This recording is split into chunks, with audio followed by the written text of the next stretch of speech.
दुलारा बेटा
मेरा बेटा गया है अपने बाहर के दरबार, लेकिन एक हफ्ता से ज्यादा गुजर गया है। मेरा बेटा भी मुझसे वादा करके गया था कि माँ मैं जा रहा हूँ बाहर के दरबार, दिन लग जाएगा तो 2-4 रोज रह जाऊंगा, लेकिन 2-4 रोज को बहुत पूछता ही तो हफ्ता उससे ज्यादा गुजर गया है। अभी तक कोई पता नहीं चला है। आखिर में करूँ तो करूँ क्या, थोड़ी देर में इंतजार करती हूँ, फिर मैं अपने महल की ओर चल जाऊंगा।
से याद मरुआ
ये सुबह दक्षिण की ओर से उड़ करके आया, चल करके इमाम में बैठ गया।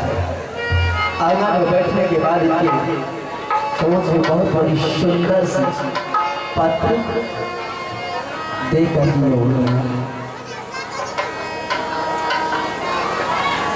इस पत्र पर लिखा हुआ, मां नमस्कार, मैं तुम्हारी बेटी रामचंद्रा भाई बाबू नगर से आया था, यहाँ है लेकिन मेरे स्वामीनाथ हैं। भाई नगर को बेटा के जरिए वो फांस में फंसा करके गांव के उत्तर साइड ले जाकर उस पर शिव मंदिर की तैयारी करके आया। मैंने मना करती थी कि मत जाओ अपने बहन के दरबार, लेकिन यह बात को नहीं माना। लाख मैंने मना करती रही कि मत जा मेरे बेटा, अपने बहन के दरबार मत जा, लेकिन चला गया। बहन के दरबार जाने के बाद से क्या परिणाम मिला, क्या बंधु क्या गांव की उत्तर साइड ले जाकर उसे मंदिर तैयारी कर रहा है। मेरा बाबू इसी को उसे बर्दाश्त में फंसा करके अब ले गया है। अब मैं किसको यह बात सुनागी? अगर मैं ये बात हमारे पति आला सिंह को भी कहती हूँ तो हमारे पति आला सिंह यह बात को नहीं जानता है। अगर वो जानेगा तो मुझे ही डांटेगा कि माँ तुम्हें क्यों जाने के लिए दिया बाबू सिंह को। अब से परिणाम जो भी आए, जब तक मैं हमारे पति आला सिंह को नहीं कहूँगी तो हमारे पति आला सिंह नहीं जानेगा तो मेरा बेटा को छुड़ा कर नहीं लाएगा। अफसोस की बात है, अगर इस तरह का संसार में अगर कुटुंब कबीला रहेगा, संसार में कुटुंब कबीला कोई नहीं जाएगा। सगा संबंधी कोई नहीं जाएगा। ठीक है, मैं आरासी को बुला आरासी को बुला करके सारी कहानी मैं उसे सुनाती हूँ। जब तक मैं ये कहानी नहीं सुनाऊंगी यह समस्या का हल नहीं होगा। अगर इस बीच में कोई राजा महाराजा दुश्मन अगर जान गया कि बाबू सिंह चला गया अपने बहन के दरबार और बहन के दरबार में फंस गए, वो बहुत बड़ा चंगुल है, ना जाने अब किला की प्लेट टुकड़ा कर बाबू सिंह के नाम से कोई दुश्मन मौली किला में आंख नहीं उठा करके देखता है। अगर इस बात को अगर दुश्मन जान जाएगा ना जाने कब वो हमला कर देगा, अब वो हवा बोल किला में बोल देगा। अभी मैं आला सिंह को बुलाती हूँ।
और खोल करके तुम्हें बेटा के सामने क्यों नहीं बोल रही है?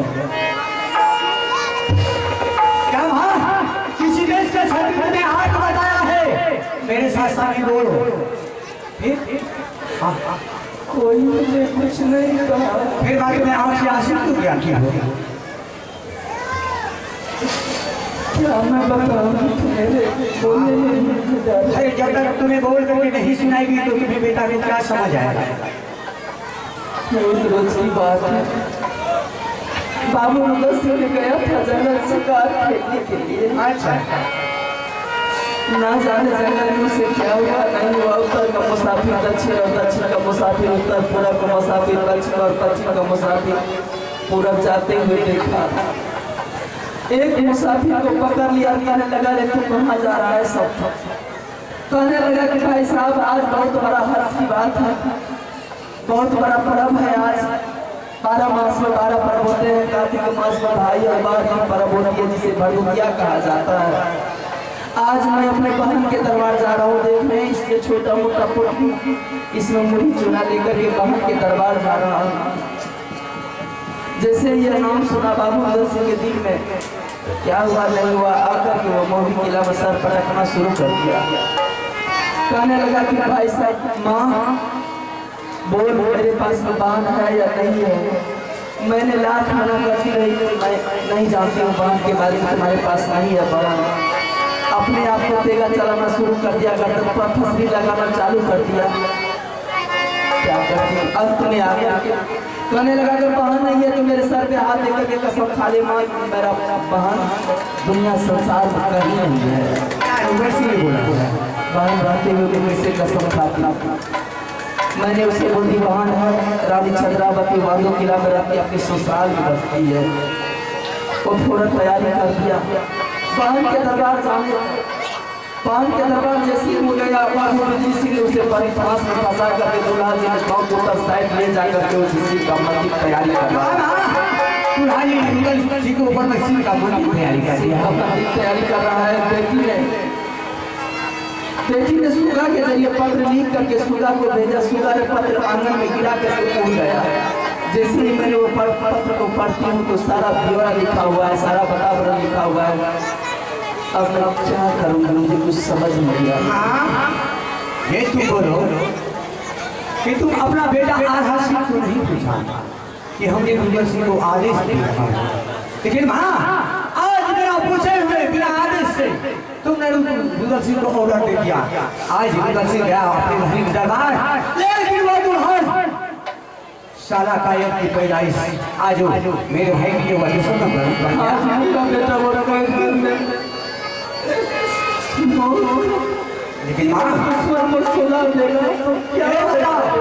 बेटा लेकिन इसमें किसको इसमें सारा ही गलती तो क्यों किया है? मैं तो गलती कर सकी ऑर्डर दे करके। आज एक बेटा ने तुमने अपना बेटा को दुश्मन बना दिया। आज तुमने मुझसे जाकर निकटा भेजा दिया। उसका जीवन कैद में भूत करके जा रहा है, जाकर के किसी तरह से बचा ले। अगर वो नहीं बचेगा तो संसार में मोही किला में कोई भी छतरी आएगा दुश्मन आकर मोही किला में हवा बोलेगा। जब तक मेरा जिंदगी बचेगा तो कोई ये समय का लाल नहीं है कि आगे मेरा कदम बढ़ा लेंगे वहाँ। इसके लिए तुम्हें खरगोश बांध कर मिला के रंग महल में बैठो।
भगत सिंह तो मैं भी मर जाऊं। अरे भगत सिंह के लिए मैं सर कटा सकता हूँ, सर नहीं झुका सकता हूँ।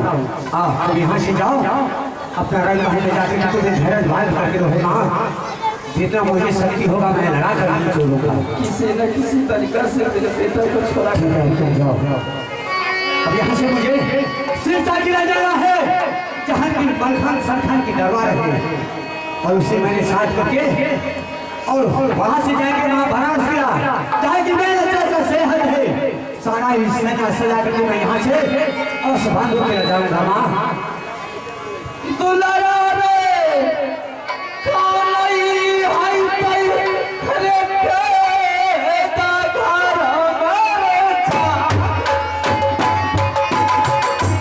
कोई ने बच भैया हाय रे जान के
आज मेरे साथ माँ ने मुझे विश्वासघात किया है, लेकिन मुझसे बिना पूछे हुए आज रुद्र सिंह को ऑर्डर दे दिया है। लेकिन मैं रुद्र सिंह के लिए सर कटा सकता हूँ, सर नहीं झुका सकता हूँ। अब यहाँ से मैंने सिरसा गिरा जा रहा हूँ, जहाँ की मलखान सरखान है, वहाँ से मैं बारिश गिरा जाऊँगा, जहाँ की मेरा चाचा सेहत आता है। यहाँ से सेना सजा करके वह दुश्मन को दरबार जाएंगे, लेकिन उसे दूल्हा दूल्हा नहीं मानेंगे। सारा हरम ज्यादा घुमा, उसे घुमा तो नहीं तोड़ूं, मेरा नाम आधा सिंह है। अरे यहाँ का बड़ा भैया जहाँ मारे छोड़ा, ये लग आगे तो सुनो भैया, सुनो चाचा रे सिरसा के, ये बढ़िया चले बड़ा बैठा है, लग गई आधारे लग मोहब्बत से, लग गई आधारे मोहब्बत से।